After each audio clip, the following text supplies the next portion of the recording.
Nuestro tema para el día de hoy es el suelo. Fueron los temas que estuvimos abarcando durante toda la semana. Entonces vamos a describir un poco cuáles son los componentes y elementos clave que conforman la estructura molecular de un suelo y la importancia que tiene este para la calidad de vida o el desarrollo vegetal de nuestras plantas. Ok, bueno, mi persona, de nuevo, un gusto estar acá.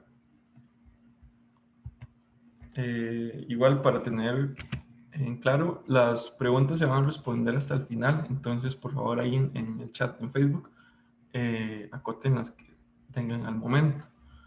Entonces, como les mencionaba, la estructura del suelo. Tenemos tres segmentos importantes en esa estructura que vamos a ser muy conscientes de su papel en este escenario. Entonces, por ejemplo, lo que es el pH del suelo, que va a marcar la acidez de la molécula como tal, la textura, esa conformación del material, del sustrato como tal, que va a permitir el desarrollo de las raíces. Bueno, y el tema del drenaje. Entonces, el tema del drenaje viene a ser como ese medio que logra el equilibrio entre lo que es la acidez, el manejo de la humedad y la absorción de nutrientes como tal. Entonces, son tres factores que vamos a tener que ir manejando en el transcurso de la presentación. Ok, cuando hablamos del pH de un suelo, como les decía, estamos hablando de la cantidad, de la acidez del suelo. Si lo vemos técnicamente, estaríamos hablando de la cantidad de iones de hidrógeno libres presentes en el suelo y que expresan la acidez. Entonces, vamos a manejar el rango de 0 a 14 unidades para medir lo que sería el pH. Igual, esta medición no se puede hacer visualmente, entonces vamos a necesitar un medidor de pH que conseguimos en ferreterías o en cualquier centro de agrónomo y nos va a ayudar a tener como este dato exacto. Entonces, bueno, varía del 1 al 14, bueno, siendo el 7 el pH neutro en la composición del suelo.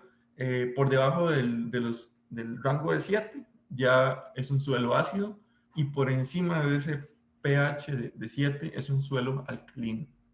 Entonces, de esos tres sustratos que componemos, permiso, por favor.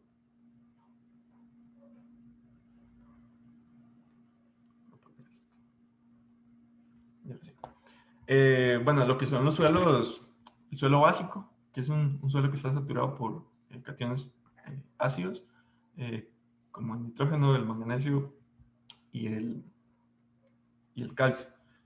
Bueno, un suelo ácido, que es un suelo saturado por sales solubles, bueno, que se denomina un suelo salino, o vamos a usar esto acá. Y lo que sería el suelo alcalino, que es ya un suelo con una alta presencia de carbono en su molécula. Estos son, bueno, se obtienen de la descomposición de la materia orgánica por microorganismos que libera el CO2 y que al mezclarlos con el agua en el suelo, se da la forma ácida del carbónico débil. También podemos obtener la acidificación del suelo a través de lo que son las lluvias ácidas. Entonces, esa lluvia ácida igualmente va a depender de los factores existentes en el ambiente para dar una configuración.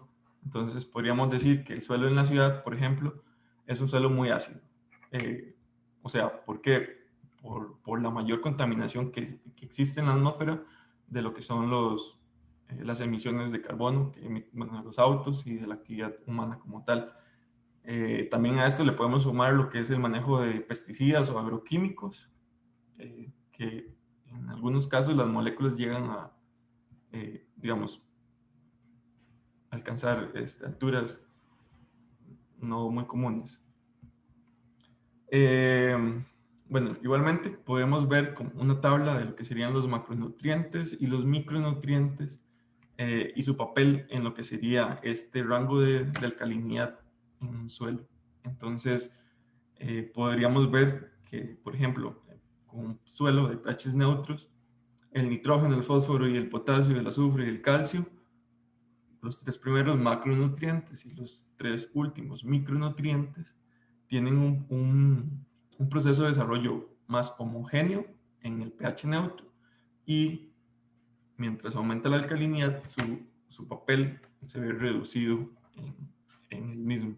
Igualmente, si hablamos de elementos en el suelo, por ejemplo, el aluminio, que produce un daño muy fuerte de lo que sería a la raíz, el crecimiento de la misma, la absorción de nutrientes o de calcios, y también, bueno, el manganeso. Para estos escenarios, es decir, si tenemos un suelo con contaminación de aluminio, podemos implementar mecanismos naturales para hacer una mejora del mismo. En específico, bueno, no tengo el nombre, pero hay un insecto que es como un pececillo, como el pececillo de plata. Es un insecto pequeño con un cascarón negro bastante como duro. Él lo que hace es absorber esos nutrientes en el proceso de su alimentación. Funcionaría como la lombriz, por ejemplo, haciendo la descomposición de materia orgánica, que culmina, digámoslo así, con un material o una excreta que tiene un gran aporte a lo que sería la calidad del suelo. Importante, esto es como generalidades, la textura. Esa textura del suelo lo que nos va a ayudar, lo que decía anteriormente, es el desarrollo de las raíces en ese medio. Entonces, esas raíces, por ejemplo, si tenemos un suelo que es muy compacto, que está muy compactado, la interacción que va a tener la raíz con esa superficie va a ser diferente, así es un material que es poroso y que permite el desarrollo normal de una raíz. Entonces también podemos hacer como comparaciones físicas de ese material para hacer determinar un criterio. Entonces, por ejemplo, vemos que podemos tener texturas gruesas, texturas moderadamente gruesas, medianas y moderadamente finas y finas. Entonces, si lo vemos en el escenario, esto lo que nos permite es realizar una prueba de campo. Entonces, ¿qué quiere decir? Que agarramos una muestra del material y sin hacer tanto estudio o sin entrar en determinantes de pH o de composición, ya podemos tener como un criterio predeterminado de la calidad de ese material. Para preparar el sustrato, igualmente, ¿verdad? Vamos a contemplar esos elementos. Entonces, es muy importante identificar el cultivo que vamos a manejar en esta producción, porque eso va a diferir el tipo de raíz que presenta el mismo. Entonces, cuando ya tenemos esto identificado, podemos hacer una selección de la materia prima. Es decir, nosotros en este webinar vamos a ver un ejemplo de lo que es la producción de un sustrato que puede funcionar tanto para la producción de semilla, para la producción de vegetales en un huerto, por ejemplo, y también nos va a funcionar para lo que son los maceteros en la casa. Entonces, es importante también la mezcla, ¿verdad? De esos ingredientes y que va a diferir en el resultado final, en la calidad del producto. Entonces, aquí tenemos un pequeño ABC de lo que son las partes de una mezcla para lograr 36 litros de sustrato. Acá vamos a tener un dato general, digamos. Vamos a hablar de partes, no vamos a hablar de kilos o de litros, ni de una cantidad que nos limita a un escenario, sino que al hablar de partes nos va a permitir jugar con esa mezcla. Es decir, que si tenemos una mezcla de 1 kilo, ya sabemos que una parte de ese kilo, si lo vemos en 10, van a ser 100 ml, ¿verdad? Entonces, también se puede tratar, o sea, por ejemplo, este ejemplo podríamos usar, ok, una parte puede ser esos 100 ml, puede ser un puño de su mano, puede ser un frasco, un macetero o un recipiente. O sea, simplemente es tener como ese dato general para ir aplicando en las demás cantidades. Entonces, la fibra de coco es un material orgánico que podemos conseguir en cualquier ferretería, cualquier vivero, y en el peor de los escenarios lo podemos fabricar nosotros mismos. Entonces, lo vamos a encontrar en ladrillos, que son elementos compactos, o en cápsulas, perdón, que son como estas pastillitas que al contacto con el agua tienen como un desarrollo físico bastante pronunciado. Entonces vamos a usar también lo que es la vermiculita, que esta va a ser, esto es un, bueno, ahorita más adelante vemos exactamente qué es la vermiculita, pero es un mineral que por la degradación que ha presentado en el proceso de erosión, las moléculas nos van a permitir generar burbujas de aire al interno del sustrato. Y bueno, igualmente vamos a usar una parte. En cuanto al compost, es necesario tamizarlo siempre. O sea, si lo produzco en mi casa, súper bien. Igualmente lo paso por el proceso de tamizado para lograr moléculas más pequeñas o que el elemento como tal eh, esté ausente de fibras o de materia orgánica que tal vez no se ha descompuesto adecuadamente. Entonces, debe garantizarnos esa soltura en el material. El humus de lombriz, igualmente, si lo fabricamos, vamos a implementarlo en media parte. Entonces, y si lo vemos así, generalmente, ¿cuál es el papel de cada uno? Podríamos decir que la fibra lo que va a hacer es una captación de líquidos, una retención de humedad, y por ende también va a tener una retención de nutrientes. Igualmente con la vermiculita, lo que les decía, nos va a generar esa porosidad interna del sustrato. Igualmente tiene ciertas características similares a la de la fibra del coco, es decir, que va a captar humedad también, va a ayudar a que el drenaje sea más eficiente y también tiene una retención de nutrientes. Entonces, por ejemplo, si no podemos obtener vermiculita, podemos usar arena fina y hacer una mezcla también con arena gruesa. Es decir, si, ok, vamos a hacer no tengo vermiculita, entonces lo que hago es que agarro una parte de arena y la mezclo, perdón, sí, de esa parte lo que voy a hacer es media parte de arena y media parte, ojalá de una arena con una piedra un poco más gruesa. Igualmente para el compost, vamos a usar dos partes del total para generar el volumen.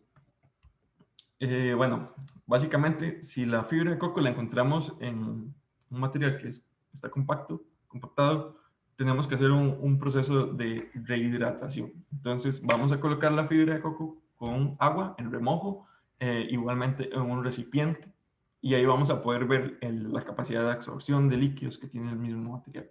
En el paso 2, lo que vamos a tener es una mezcla de esa fibra de coco con la vermiculita. Entonces, como dice la indicación, vamos a mezclar en partes iguales y eso lo que nos va a permitir, bueno, con el ejemplo, esa mezcla lo que nos va a permitir es que los otros materiales que vamos a ir agregando, por ejemplo, el compost, conseguir o adquirir una mezcla con mayor uniformidad.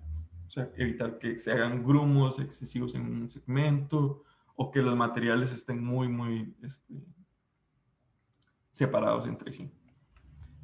Bueno, una vez que hemos agregado la fibra de coco, que hemos agregado la vermiculita y que hemos hecho la parte de compost, vamos igualmente a mezclar y en este paso 4 vamos a hacer un testeo. Entonces aquí es donde vamos a comprobar el pH con el medidor que adquirimos. Entonces aquí en esta tabla podemos ver un escenario general de lo que serían como las especies que podemos manejar en nuestro huerto y la demanda del pH que tienen en específico. Entonces, por ejemplo, igualmente vemos que la cebolla, que el col, que el coliflor, o sea, presentan una mayor demanda de un pH neutro en su medio de cultivo. Y elementos como, bueno, las habas y las papas se van como a los extremos en cuanto a un suelo alcalino o un suelo ácido, digámoslo así.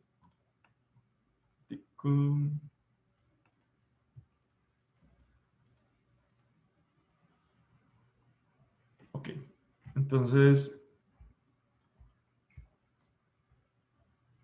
en el paso 5 ya es o sea, al concluir el paso 4 ya tenemos la mezcla, ya tenemos el material. Simplemente quedaría hacer visualizar el material para ver si la mezcla que se obtuvo es la correcta. Entonces, también el último paso, el paso 5, ya sería aplicar el material y utilizar un recipiente de almacenamiento. Como vemos acá, tenemos una mezcla digamos, con varios materiales, pero que su distribución es homogénea. Entonces, este debería ser el resultado que nosotros tengamos. Igualmente, si agregamos un poco de agua, vamos a tener como, eh, podemos comprobar la velocidad en la que ese líquido se evapora. Entonces, ¿qué ventajas nos permite identificar el suelo antes de un cultivo? Entonces, ¿qué nos permite? Nos permite planificar la cantidad de riegos. ¿Por qué? Porque según el tipo de suelo, ahorita vemos los tipos de suelo, vamos a tener una o mayor retención de humedad o una nula retención de humedad.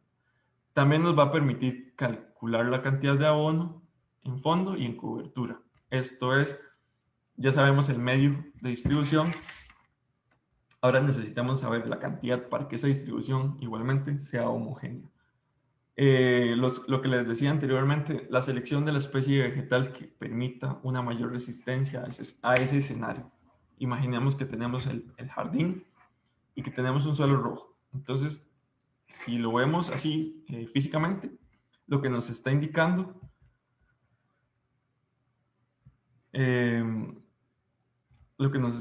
es que tiene una alta presencia de arcilla. ¿Y qué nos indica la arcilla? Ok, sí, la arcilla tiene buena retención de humedad, pero también cuando se solidifica es un medio muy áspero para que la planta se desarrolle. Y cuando hablamos de la herramienta implementar para trabajar el suelo, imaginémonos de nuevo en ese jardín, ante ese escenario de suelo, y qué herramientas voy a utilizar para yo hacer la descompactación de ese material y aplicarlo en mi huerto.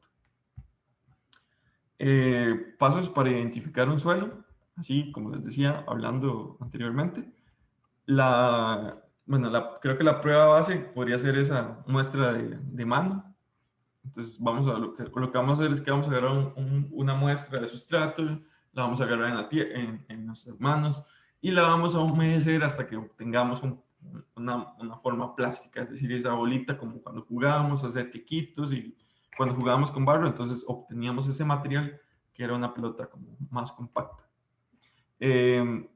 Igualmente vamos a tener como elemento indicador la deformación que presenta ese material. Entonces, por ejemplo, si al momento de yo realizar la mezcla no logro obtener esa esfera o esa bolita, lo que nos está indicando el material es que es un suelo arenoso, entonces que tiende más a una degradación.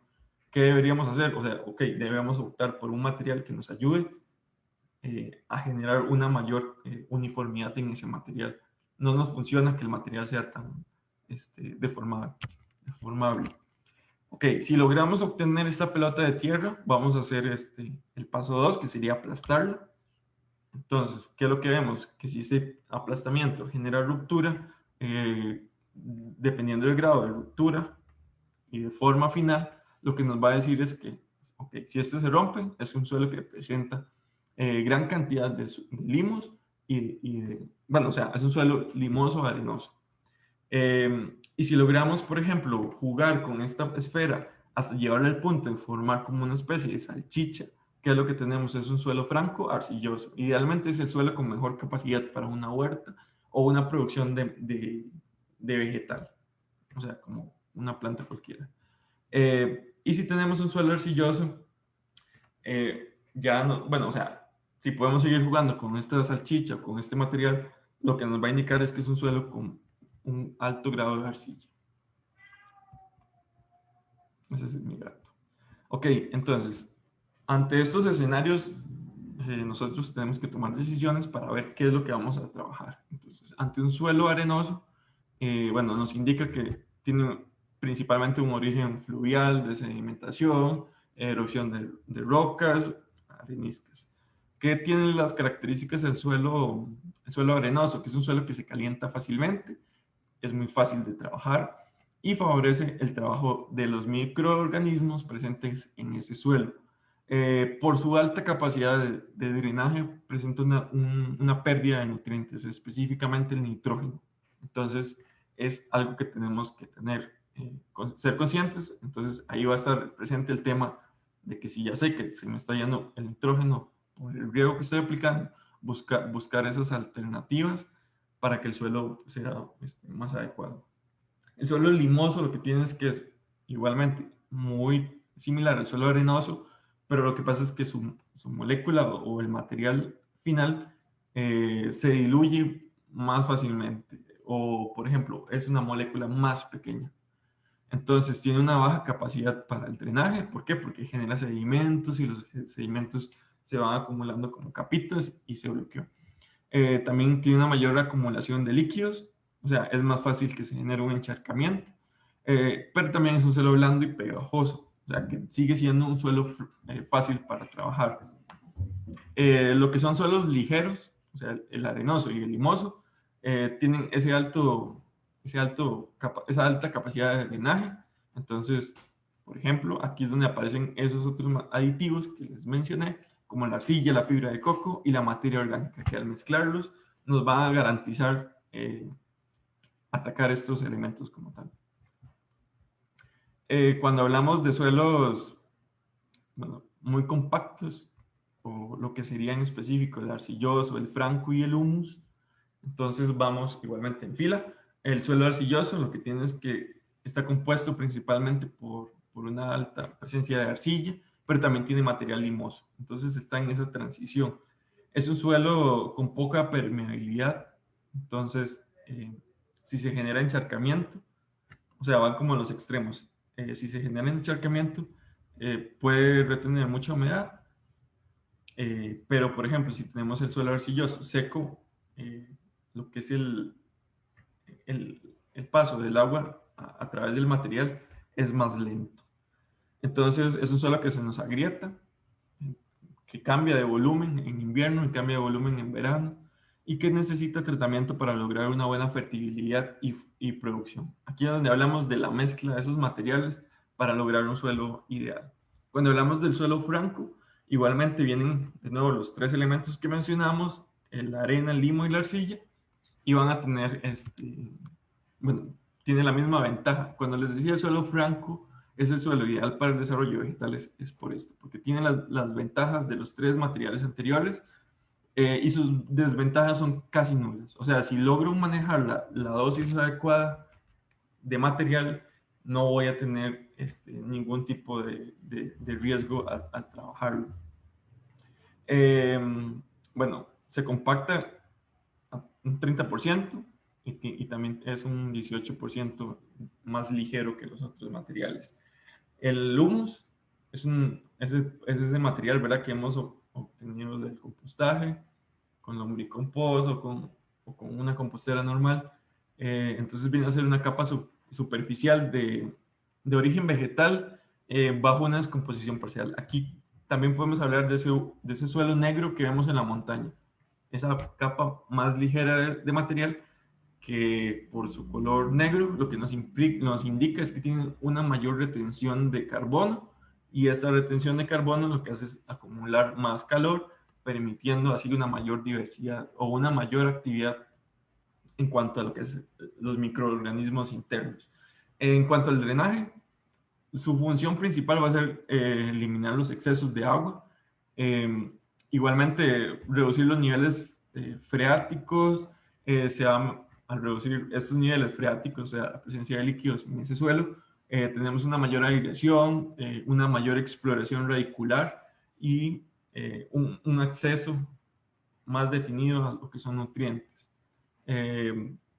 Siempre vamos a tener en cuenta determinar la posibilidad de evacuar los excedentes hacia zonas de descargas. Es decir, que si trabajamos una mesa de cultivo o un macetero, tenemos que cerciorarnos de que no exista acumulación de líquidos al interno. Es decir, por ejemplo, que tenga su drenaje y que si en el perímetro de este drenaje existiera un espacio, que es muy común como digamos, en los maceteros, por ejemplo, que viene el cilindro y trae como este elemento.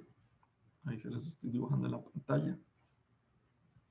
Entonces, hacer una apertura acá nos va a funcionar, nos va a permitir drenar todos los líquidos de este elemento, pero nos va a generar acumulación de líquidos acá.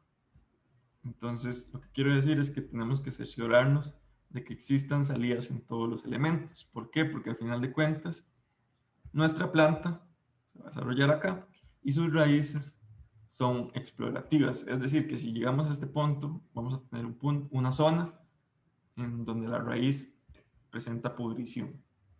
Entonces, es como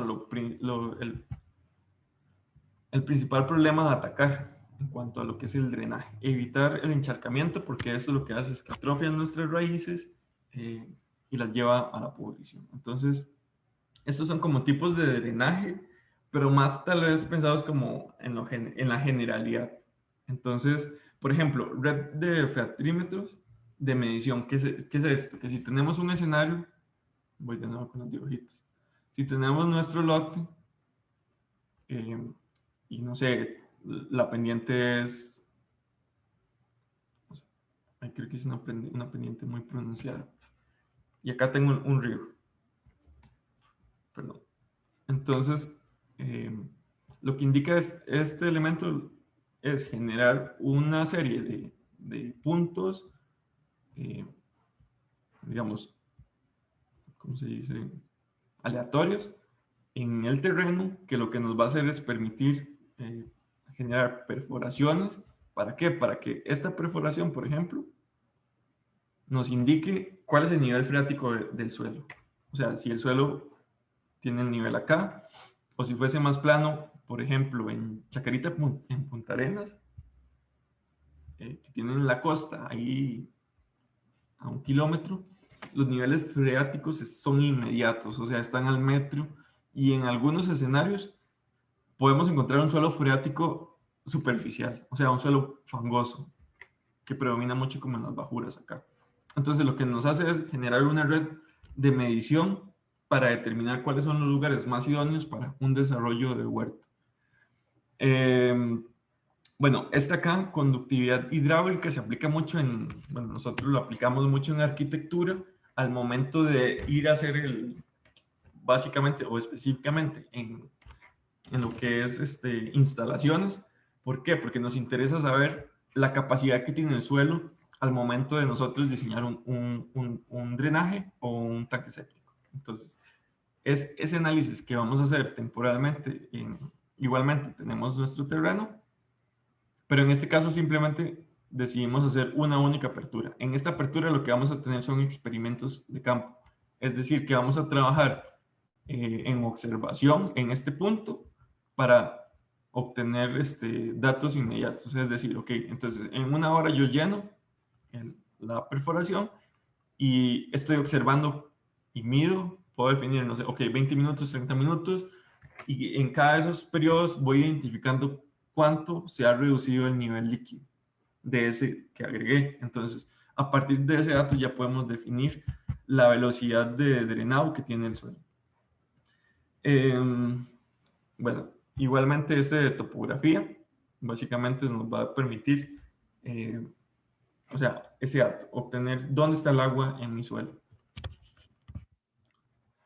Bueno, como componentes, igual aquí tal vez va a sonar un poco repetitivo, son más actores. El agua como elemento lubricante, la materia orgánica como ese proceso de descomposición vegetal que viene a aportar nutrientes en específico, la materia inorgánica, nutrientes minerales y lo que son los áridos o el material como tal, la arena y la tierra. Esas bolsas de aire que les mencionaba con la vermiculita, y los microorganismos de esta descomposición vegetal. Entonces son 5 actores que van a estar ahí interactuando entre sí, ¿verdad? Ok, cuando cultivamos, modificamos el suelo. Entonces lo modificamos igualmente por el agua, por el material orgánico y por la presencia de aire. La capa superficial, digamos, por la conformación del suelo como tal, la estructura, la capa superficial, el humus y la segunda capa, vamos a ver,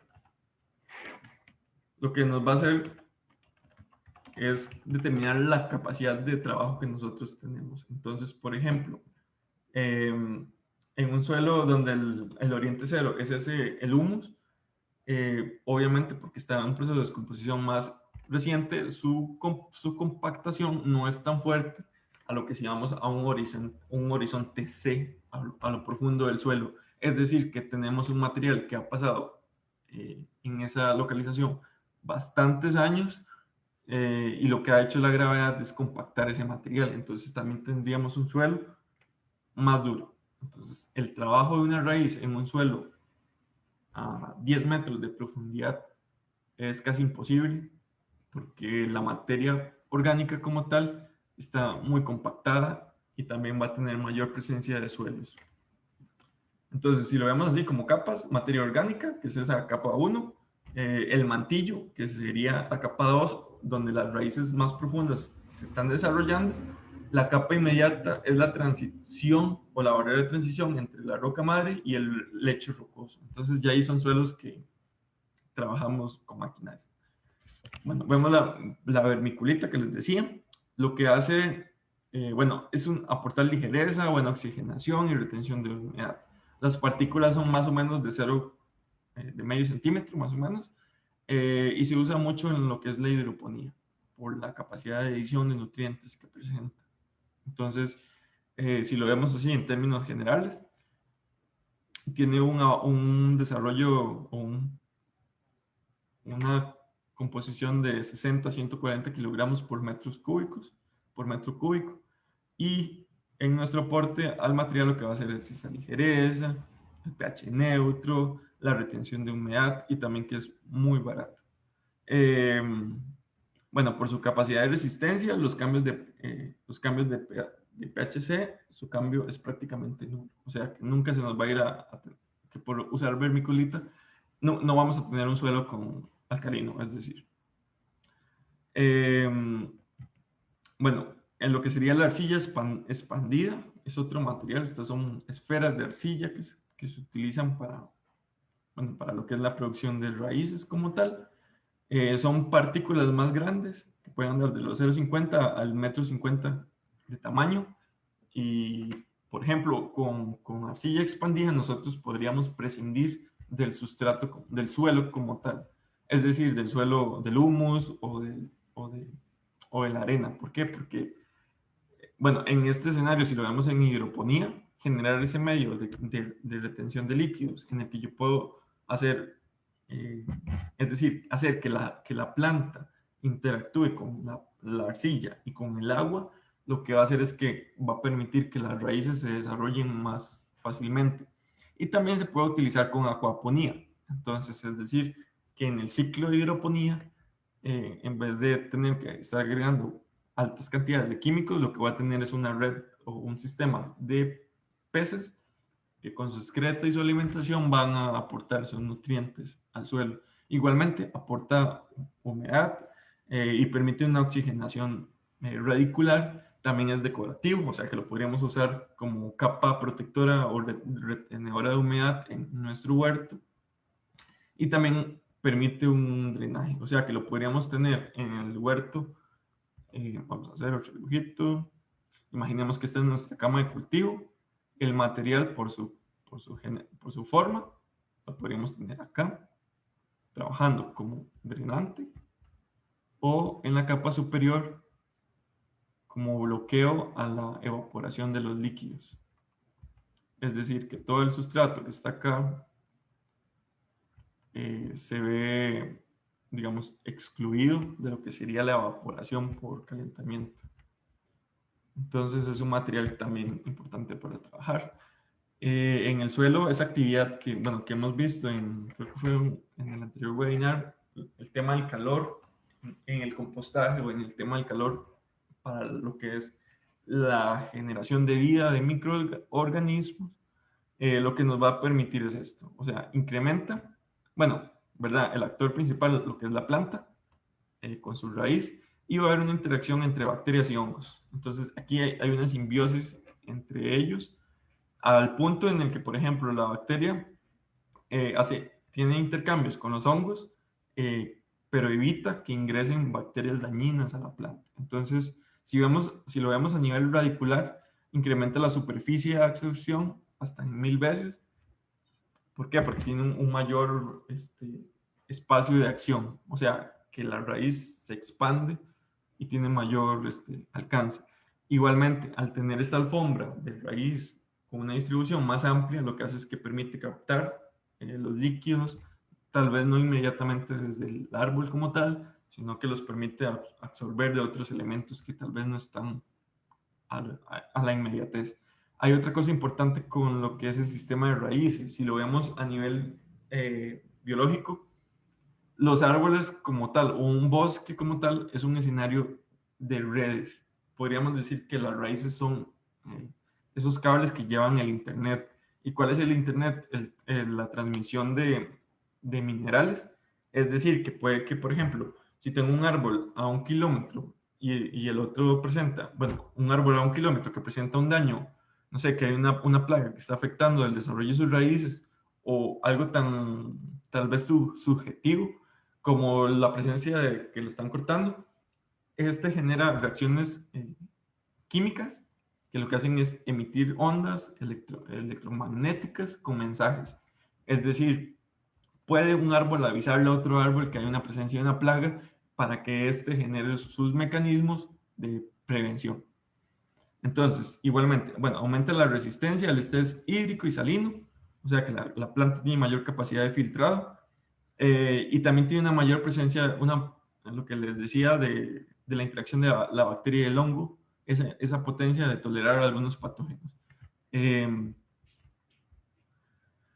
bueno, acá lo que les decía del tema de la raíz, ¿cuál es nuestro principal problema en el escenario agrícola? Que el escenario agrícola o la agricultura moderna, que después de la Segunda Guerra Mundial se ha implementado en el mundo, básicamente lo que hicieron fue llevar la guerra mundial al escenario con la naturaleza. Entonces, lo que son por ejemplo, los abonos salinos, ¿qué es lo que han hecho? Han hecho que las plantas pierdan esa capacidad de enfrentar algunos patógenos como tal. Entonces, por ejemplo, en este tema de la relación de la raíz con el hongo, si vemos así el suelo, ha tenido, y toda la vida ha estado con un desarrollo vegetal. ¿Qué quiere decir esto? Que cuando sembramos una planta, el desarrollo de esta raíz, principalmente, o sea, la raíz principal de la planta va a generar una ruta de crecimiento, el crecimiento de la raíz como tal, pero también lo que son las raíces más pequeñas, usualmente trabajan más con lo que son con lo que son esos caminos que las plantas anteriores ya han generado en la estructura del suelo. Entonces, ¿qué hace esto? Que facilita que una planta se conecte a un sistema ya existente y el desarrollo de la raíz sea más eficaz a tener que la raíz nueva ir haciendo la ruptura para generar su trasiego. Entonces, aquí viene el tema importante. Las raíces, digamos, de la rizosfera son, bueno, aquí dice, hongos micorrízicos, micorrízicos arbusculares. Esto es lo que quiere decir, o sea, si hacemos un ejemplo, son raíces que tienen el grosor de un cabello. Entonces, estos son los que mejor aprovechan esa interacción de la estructura y también son las que se estimulan por el desarrollo del hongo y de esa interacción de bacterias. O sea, lo que van haciendo es estimulando el desarrollo de estos elementos.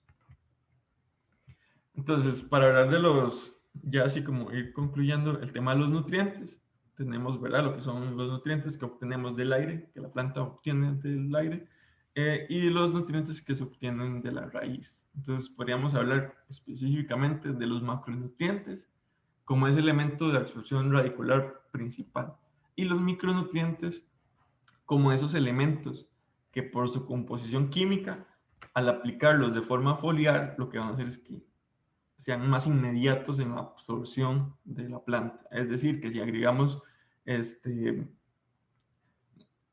bueno, zinc en este punto, acá, la obtención de la planta de ese mineral va a ser más lenta porque tiene que hacer todo el trasiego en las raíces hasta llegar al sistema como tal. Así lo aplicamos en las raíces. Eso es como cuando, no sé, nos aplican algo en la boca, nos dan una pastilla para la boca, que es más inmediata, a que no lo apliquemos, no sé, en la piel. Bueno, lo que serían las carencias de nutrientes, igualmente, la planta como un ser vivo no habla, pero se comunica con nosotros, tiene un montón de medios de comunicación y nosotros principalmente vamos a enfatizarnos en los que son esos cambios físicos de color, de forma y de textura. Entonces, bueno, ¿verdad? Por ejemplo, el, uno de los elementos más importantes es el nitrógeno, que es ese que fomenta más como la fotosíntesis en la planta. Y cuando tenemos carencia de nitrógenos, la primera seña es el amarillamiento de la planta. Vemos que cuando tenemos carencias de potágeno eh, o de fósforo, no, de fósforo y de potasio, eh, empiezan a aparecer otros tipos de elementos. Es decir, el nitrógeno, ¿verdad? Es el encargado de ese crecimiento vegetal, de esa estructura. Entonces, al tener la pérdida de color, lo que nos está indicando es una debilidad de la planta. Cuando tenemos fósforo o ausencia de fósforo, la planta ya empieza a tener otros indicadores. Es decir, puede tener un crecimiento atrofiado, puede también presentar frutos, lo que les decimos gelados o cosillas así. Igualmente, o sea, aquí podemos ver como una serie de cambios físicos que va a presentar la planta, con una pérdida de macronutrientes y de micronutrientes.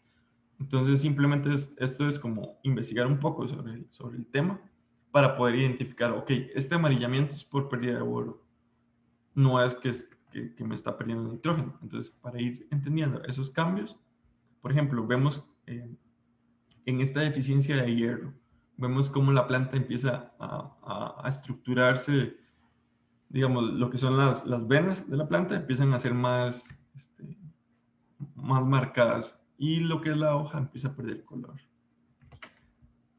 Por aquí estaríamos con lo que sería el webinar de hoy y vamos a ver si hay dudas o preguntas. Ok, bueno, tengo acá. Ok, ¿a qué se debe la diferencia de colores en la Tierra? Vamos a ver. Ok, la diferencia de colores de la Tierra lo que indica es la cantidad de materiales o el mineral que predomina en su composición. El ejemplo del humus negro es ese material que con alta densidad de carbono, vamos a ver, con alta densidad de carbono, y el suelo arcilloso lo que tiene es que es una mayor presencia de,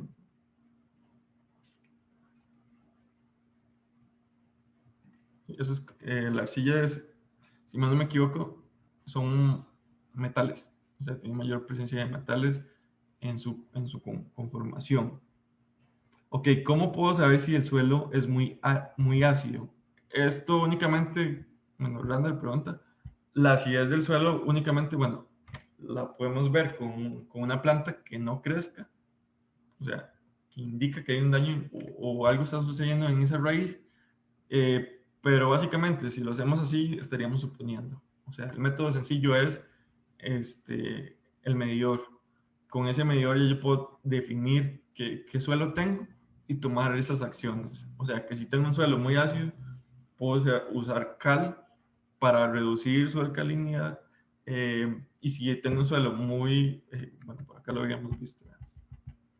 Si es un suelo, ups, disculpe. Disculpe, se me cortó.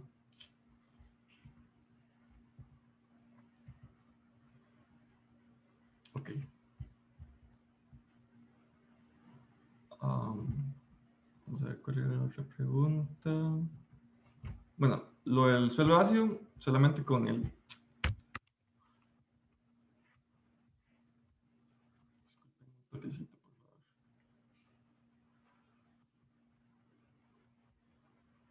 Y ahora sí. Ok, lo que les decía del suelo ácido.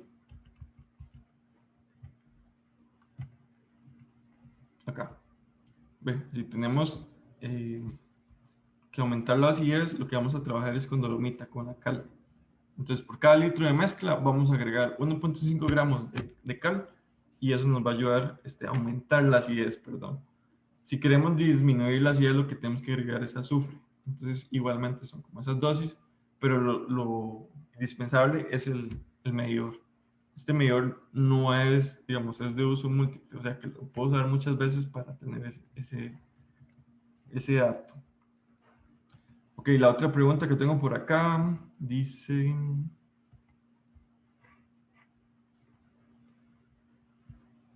Dice que no me deja verla. Ok, ya ahora sí. Ok, podrían que crezcan en tierra ácida, en tierra alcalina. Ok, sí, ok, la pregunta es, ¿podrían dar ejemplos de cultivos que crezcan en tierra ácida y tierra alcalina? Y aquí los tenemos. Bien, entonces lo que les decía de la papa es un producto, es un vegetal que crece en un suelo ácido y lo que sería de las, digamos, los guisantes o las alcachofas eh, crecen en un suelo ya más ácido. Igualmente, o sea, podríamos tener una lista bastante amplia de todos esos productos. O sea, no son solo esas dos plantas. Un momento, porque es que esto me está... Ok. Dice, gracias por compartir. Bueno, Patri, muchas gracias a usted por, por dedicarnos el tiempo de escucharnos y estar con nosotros. No sé si hay alguna otra pregunta en Facebook.